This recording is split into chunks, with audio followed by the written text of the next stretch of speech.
going on, everybody? Eric Lindquist at Stochastic here on the Odd Shopper channel, coming to you with a Thursday edition of NBA Lindy's Leans, Likes, and Locks. It's the trade deadline. Hit that like button, subscribe button, notification bell. Goes a long way for me on this video. Goes a long way for you. That way you become a prize whenever great content is going live here at our little neck of the YouTube woods. I hope you appreciate that we're still putting out these videos. Hopefully you've been following along because plays have been pretty on point, especially over on X at Eric Lindquist. Some of the prop threads getting thrown out there. Go follow me there. But I think producer Jacob and I have had a really hard week in terms of staying apprised with news and also just being patient for at least some props to be dropping the night before. We still don't have like anything here going into Thursday, but that is why I'm doing that prop thread in the mornings. And I might keep doing that after the fact. A lot of good reception to it. And well, we've had some plays like, I don't know, De'Aaron Fox talked you through the assist ladder here on this program, opened at 6.5 plus money, ended up jamming that puppy along with the ladder up to 10. We got up to 10 there night before. Didn't end up adding a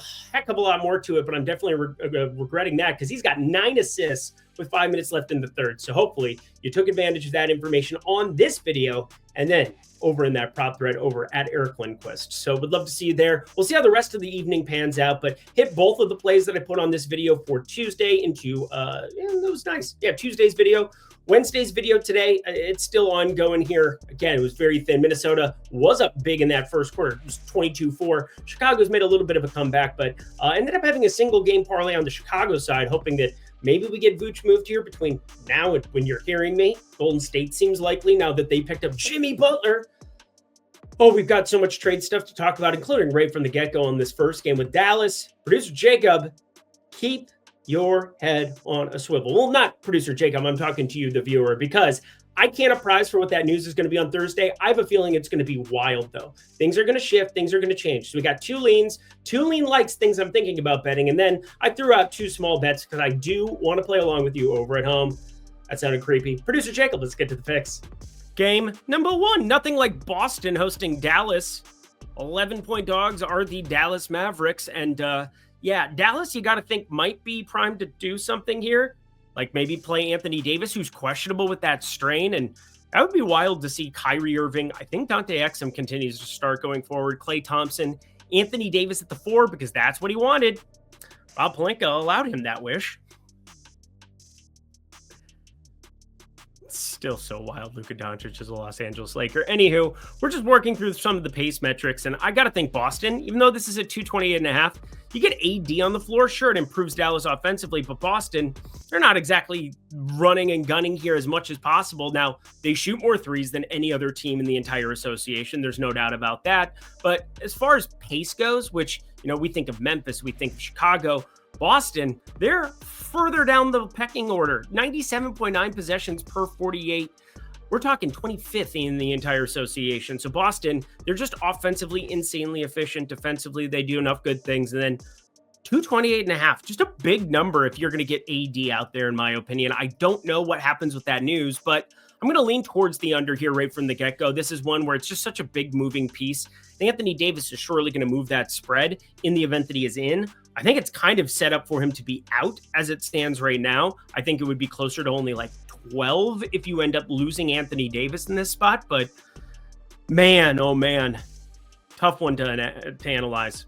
A little bit easier here. Houston taking on Minnesota. Minnesota on the back-to-back. Houston, the freshly arrested Houston Rockets here in this. And that's kind of the main thing that we're going to talk about every single game coming down the pipeline. Orlando, Denver, Golden State, Los Angeles, Sacramento, Portland, Indy, LAC. There's so much different stuff going on from a trade perspective that could or could not happen. But again, I can't account for right now. We'll have to watch all the tea leaves. Follow me at Eric Lindquist. Once again, I'm sure I'll have my tweet thread as well as my analysis as the trades are coming out, or just going, like everybody else, because that's fun too. Anyway, Houston, you know how much I love Amen Thompson, and the configuration of their team got even more interesting picking up Jaden Springer. Kind of a weird move by the Boston Celtics, if you ask me. Now, this kid was really good with Philly on the defensive end, couldn't really shoot. It's really good on the defensive end and very limited sample sizes for Boston, but he can't shoot still. And so apparently Houston's like, we'll take him. And well, now he's a Houston Rocket. I don't quite understand. It's kind of an insurance policy behind Peyton Pritchard. And if Peyton Pritchard isn't knocking down shots, surely not somebody you want out there in crunch time. And Jaden Springer is one of those guys you can do that with from time to time on the defensive end. You could just Sub him in. Jaden Springer had a place is what I'm getting at. But anyway, he's now a Houston Rocket. I don't think we see him suit up in this one. Steven Adams is doubtful as well. And Fred VanVleet, he'll be out here as well with that right ankle strain for a little bit longer. But Tari Eason should be off the injury report. He didn't play on the back-to-back, the second end of that back-to-back, that is. And Minnesota, we got Julius Randle, Dante DiVincenzo, who will continue to be out here. But are they going to make any moves at the deadline? They're not going to put Naz Reid in anything. They're not going to put Jaden McDaniels in anything. Maybe somebody really, really, really wants utilization of like a young rookie and we can get a win now piece, but I don't want to give up Rob Dillingham. So it's really unlikely anything major happens with Minnesota. And now that I said that, I'm sure it's just going to come to fruition. But Houston defensively, very, very stout. Minnesota, slow in pace on a second leg of a back-to-back with a thinner rotation than normal with no DiVincenzo, no Randall. So why is this at 216? I'm not sure. But I've got it at 212.5. And as such, it is the first play on the card. Under, we like it. 216 where it currently sits. Yeah, next game. The Orlando side, I mean, they've lost 9 of 10. We'll see how they fare tonight on Wednesday. That game starts in 3 minutes, but they're taking on Denver. And yeah, Denver's kind of an interesting one if you ask me, because the Nuggets, I got to think that they're going to do something because, once again, you don't waste the prime of one Nikola Jokic. If somebody wants anything for Russell Westbrook, I think you go get it now, because Russell Westbrook's played way better than I expected him to at this age, in this current iteration. Plus, he needs the ball in his hands to be a little bit more effective. I'd rather go get a shooter. Jokic, get somebody who can spread the floor. And obviously Westbrook, good cutter. He's been doing a good job on the defensive end. I'm not going to go crazy there, but Christian Brown should be the guy you're playing 35, 36 minutes. Right now, it's like, what? Younger player, just winning basketball player right now. And Russell Westbrook, he'll be fun somewhere else. Anyway, I'm actually looking at the Orlando side. I am not convinced that Orlando is going to rest anybody. Now, Jalen Suggs is out. He ended up being doubtful and then out. He used to be like questionable and now for a couple of games. I don't know what's going on with him. I would like to see him out there on the second half of this back-to-back, but I don't know. We'll find out here tomorrow.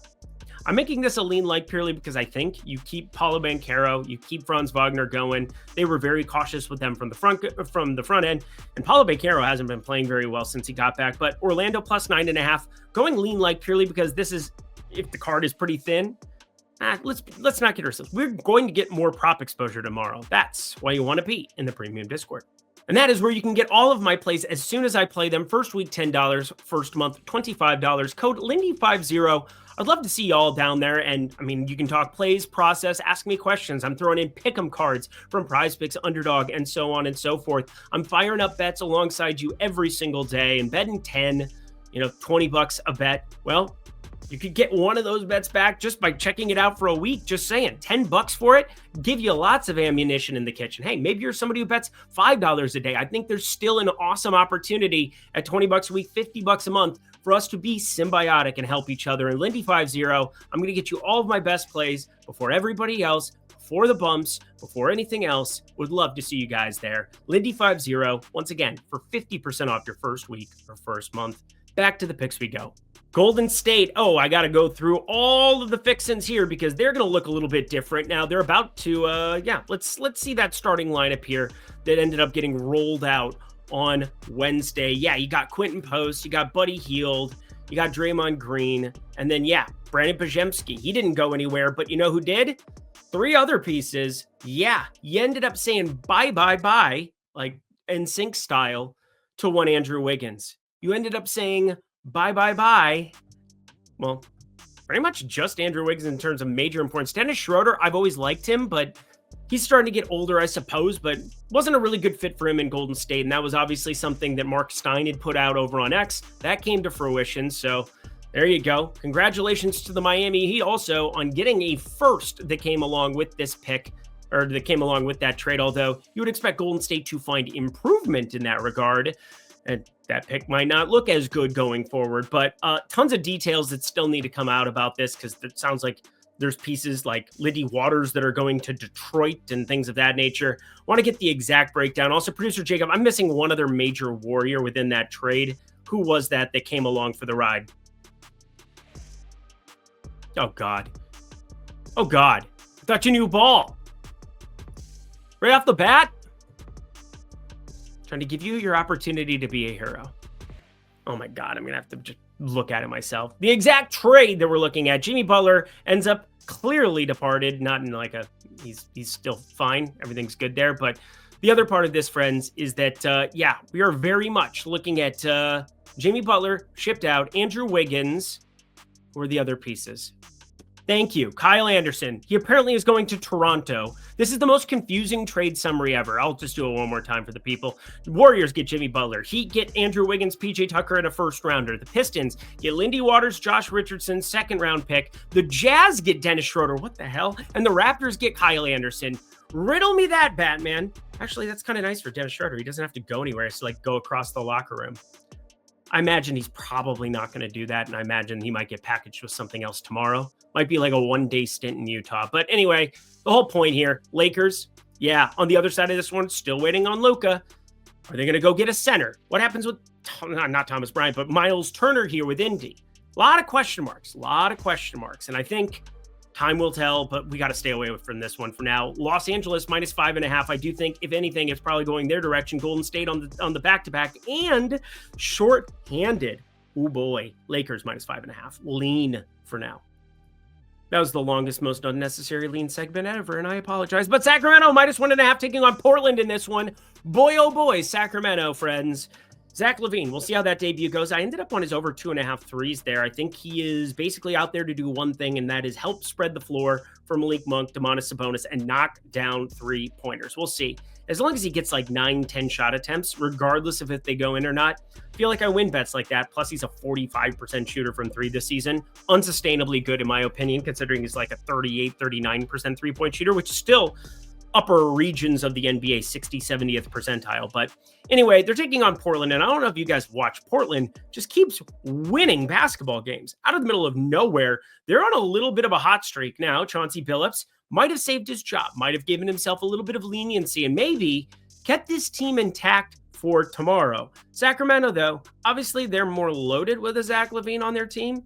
De'Aaron Fox is still going to be an omission. You're going to need constant production from Malik Monk, which hasn't always been the beacon of his basketball game. But taking on a Portland team with tons of guards, tons of opportunity, I think we want to, in some way, shape, or form, mix in Portland here. I like it. This is my second play that I've got for you because Denny Avdia more minutes. I mean, these guys are playing massive minutes, upper 30s minutes in competitive games for all the major starters. Anthony Simons finally getting back to his normal self. What a brutal beginning of his season, but another trappy spot. Sacramento on a back-to-back. Portland, rest for them in between after their back-to-back Monday, Tuesday. I think this one sets up good for them to win. Also helps to be plus 110 there. But anyway, Indy plus 3.5 taking on LAC.